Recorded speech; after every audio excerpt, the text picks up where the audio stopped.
Discussion போச்சுல Amit, Sandra and கானா வினோதனா திருப்பி வந்து 2-3 பேரும் திருப்பி எகெயின் வந்து கொஞ்சம் நேரம் கழிச்சு வந்து உட்காந்து பேசிகிட்டு இருக்காங்க. அப்போ பேசும்போது எகெயின் அமித் சொல்கிறாரு, இந்த மாதிரி திவ்யா போனால் நல்லாயிருக்கும், எனக்கு திவ்யா அப்படியாச்சும் எவிக்ட் ஆகணும் அப்படின்னு சொல்லிட்டு. அதுக்கு சாண்ட்ரா சொல்கிறாங்க, திவ்யா போக மாட்டா, திவ்யா பிஆர் வச்சுட்டு வந்திருக்கா அப்படின்னு சொல்லிட்டு சாண்ட்ரா சொல்கிறாங்க. உடனே அப்படியா அப்படின்னு சொல்லிட்டு அமித் கேட்குறாரு. கேட்டுட்டு அவர் என்ன சொல்கிறாருன்னா, பிஆர் இருந்தாலும் கொஞ்சம் தான் ஹெல்ப் பண்ணும், கேம் பிளே சுத்தமாக மோசமாக இருந்துச்சுன்னா யாராலையும் வர முடியாது அப்படின்னு சொல்லிட்டு அமித் சொல்கிறாரு. அதுக்கு வந்துட்டு சாண்ட்ரா வந்துட்டு இல்லை பிஆர் வச்சுருக்காங்க அப்படின்னு சொல்லிட்டு எகெயின் சொல்கிறாங்க. சொல்லும்போது வினோதனா சொல்கிறாரு, அதுக்கு அவர் எதுவும் சொல்லலை. அவர் என்ன சொல்கிறாருன்னா, பாருவோட அம்மா சொல்கிறாங்க, திவ்யாவோட கேமே அடுத்தவங்களோட இருந்து வாயிலேருந்து வார்த்தையை பிடுங்கிறது தான், பேச விட்டு அவங்க வாயிலேருந்து வார்த்தை எடுக்கிறது தான் திவ்யாவோட கேம் அப்படின்னு சொல்லிட்டு பாருவோட அம்மா அன்னைக்கு திவ்யா தோசை சுட்டுட்ருக்காங்க. அப்போ அங்கே உட்காந்துட்டு பாருவோட அம்மா சொல்கிறாங்க அப்படின்னு சொன்னோடனே சாண்ட்ரா வந்து கேட்குறாங்க, ஓ அவங்களே கண்டுபிடிச்சிட்டாங்களா, அந்த மாதிரி தான் திவ்யா பண்ணுறாங்கங்கிறது, ஓ பரவாயில்லையே அப்படின்னு சொல்லிட்டு சாண்ட்ரா சொல்கிறாங்க.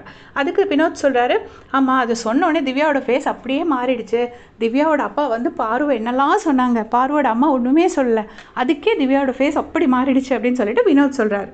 அப்போது அமித் சொல்கிறாங்க, திவ்யா மேலே இருந்த இம்ப்ரெஷனே போயிடுச்சு, வெறும் பேட் இம்ப்ரெஷன் தான் எனக்கு இருக்குது, சுத்தமாக மற்றவங்களை கீழே தள்ளி தள்ளி அமுக்கி ஒரு நெகட்டிவ் கேம் தான் ப்ளே பண்ணுறாங்க, ஏன் இவ்வளோ கேவலமாக ப்ளே பண்ணுறாங்கன்னு தெரியல அப்படின்னு சொல்லிட்டு அமித் சொல்கிறாரு. உடனே சாண்ட்ரா, ஆமாம் அப்போவுமே அடுத்தவங்களை புல் பண்ணி நெகட்டிவ் கேம் தான் ப்ளே பண்ணுறாங்க அப்படின்னு சொல்லிட்டு சாண்ட்ராவும் சொல்கிறாங்க.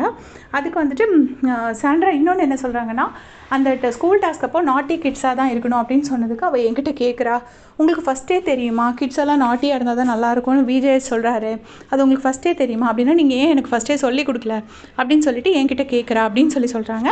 அதோட கேமரா ஆங்கிள் சேஞ்ச் பண்ணிட்டாங்க. சாண்ட்ரா உள்ளே வரும்போதே திவ்யாவும் உள்ளே வந்துட்டாங்க.